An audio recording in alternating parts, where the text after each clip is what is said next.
Hi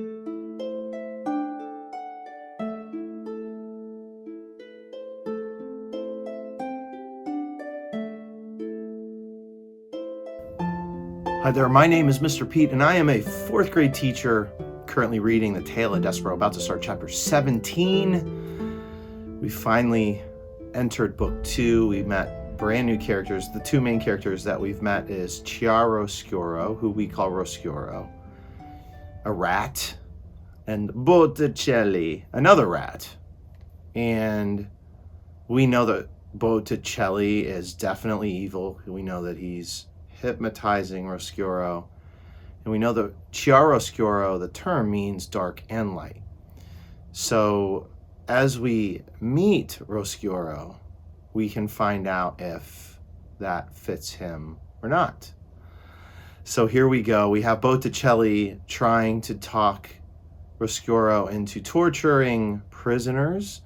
And let's find out if we get to that in chapter 17, which is called Small Comforts. Not long after this conversation between Botticelli and Roscuro, a prisoner did arrive. The dungeon door slammed, and the two rats watched a man being led by a king's soldier down the stairs into the dungeon. "Excellent," whispered Botticelli. "This one is yours." Roscuro looked at the man closely. "I will make him suffer," he said. But as he stared up at the man, the door to the dungeon was suddenly flung open, and a thick and brilliant shaft of afternoon light cut into the dark of the dungeon. "Ugh," said Botticelli. He covered his eyes with one paw. Roscuro, however, stared directly into the light. So we can definitely make a comparison here. Who else likes to stare into the light? Comment below. Reader, this is important. The rat called Chiaroscuro did not look away. He let the light from the upstairs world enter him and fill him. He gasped aloud with the wonder of it. "Give him his small comforts," shouted a voice at the top of the stairs, and a red cloth was thrown into the light. The cloth hung suspended for a moment, bright red and glowing, and then the door was slammed shut again, and the light disappeared, and the cloth fell to the floor. It was Gregory the jailer who bent to pick it up. "Go on," said the old man as he held out the cloth to the prisoner. "Take it. You'll need every last bit of warmth down here." And so the prisoner took the cloth and draped it around his shoulders as if it were a cloak. And the soldier of the king said, "Right then, Gregory, he's all yours." And the soldier turned and went back up the steps and opened the door to the outside world, and some small light leaked in before he closed the door behind him. So we have a connecting character from book 1 to book 2, and that's Gregory. "Did you see that?" Roscuro said to Botticelli. "Oh, hideously ugly," said Botticelli. "Ridiculous! What could they possibly mean by letting all that light in at once? Don't they know that this is a dungeon?" "It was beautiful," said Roscuro. "No," said Botticelli. "No!" He looked at Roscuro intently. "Not beautiful, no!" "I must see more light. I must see all of it," said Roscuro. "I must get upstairs." Botticelli sighed. "Who cares about the light? Your obsession with it is tiresome. Listen, we are rats. Rats! We do not like light. We are about darkness. We are about suffering." "But," said Roscuro, "upstairs." "No buts," said Botticelli. "No buts! None. Rats do not go upstairs. Upstairs is the domain of mice." Oh! He took the locket from around his neck.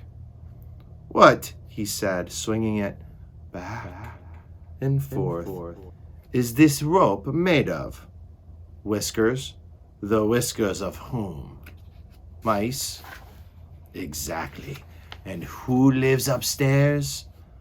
"Mice." "Exactly. Mice. Botticelli turned his head and spat on the floor. Mice are nothing but little packages of blood and bones, afraid of everything. They are despicable, laughable, the opposite of everything we strive to be. Highlight strive means you really want to be it. Do you want to live in their world? Roscuro looked up past Botticelli to the delicious sliver of light that shone out from underneath the door. He said nothing. Listen, said Botticelli, this is what you should do. Go and torture the prisoner. Go and take the red cloth from him. The cloth will satisfy your cravings for something from that world, but do not go up into the light. You will regret it. As he spoke, the locket swung back and forth, back and forth. You do not belong in that world. You are a rat. A rat. Say it with me. A rat.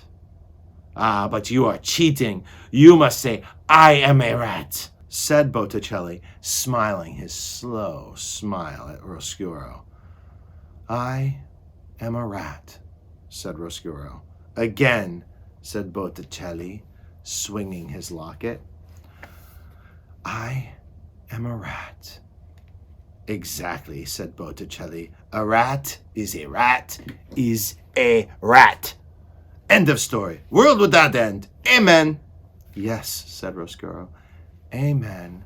I am a rat. He closed his eyes. He saw again the red cloth spinning against the backdrop of gold, and he told himself, reader, that it was the cloth that he desired and not the light. So we have an instance here where Botticelli has once again hypnotized Roscuro into forgetting about the light and focusing on the cloth so that he can torture the prisoner to get it. We shall see how this plays out. Chapter 18, Confessions, coming right up. All right. Thank you so much for reading. Please make sure you leave comments below. Please make sure that you click the like button.